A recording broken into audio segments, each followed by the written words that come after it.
वो छोटे छोटे घरों पर मुश्तमिल एक खूबसूरत गांव था जहां सरसब्ज खेत लहलहा रहे थे।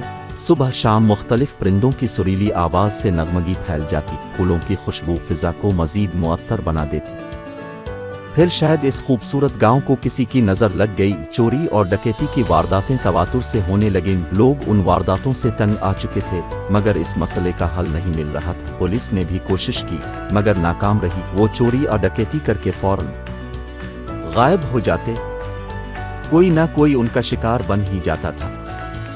एक दिन चचा दीन मोहम्मद शाम के वक्त घर लूट रहे थे। वो कुछ खौफजदा से लग रहे थे। वो जल्दी जल्दी अपने घर की तरफ कदम अलिफाटे रहे थे। उनके हाथ में सुनहरे बालों वाली एक खूबसूरत सी गुड़िया थी जो वो अपनी बेटी के लिए लेकर जा रहे थे। उनके पास कुछ नकदी भी थी।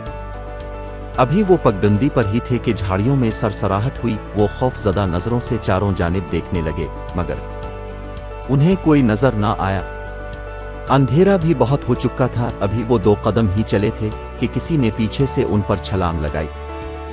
वो मुंह के बिल गिरे और उनके मुंह से दर्दनाक चीख बुलंद हुई, लेकिन वो फौरन खड़े हो गए। फौरन एक डाकू उनके करीब आया और उनकी कनपटी पर पिस्तौल रखकर कहा, जो कुछ भी है बाहर निकालो और हमारे हवाले कर दो।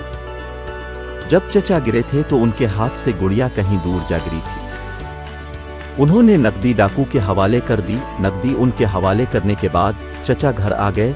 उनकी ये हालत देखकर सब परेशान हो गए। उनकी बेटी राजिया को जब पता चला तो अपने वालिद से मुआफ़ी मांगी कि आइंदा फजूल चीज़ों के लिए जिद नहीं करेगी। दूसरे दिन सुबह गांव में डाकुओं के पकड़े जाने की खबर फैल गई। सब लोग हैरान थे, मगर चचा मुस्करा रहे थे क्योंकि ये उन्हीं का मंसूबा था। जब लोग वारदातों से तंग आ गए तो चचा ने एक मंसूबा बनाया और खुद ही इस पर अमल किया। उन्होंने पुलिस को मंसूबे से आगाह किया। पुलिस खेतों में छप गई। जब चचा ने चीख मारी, जो पुलिस को डाकुओं की मौजूदगी का एहसास दिलाने का इशारा थी।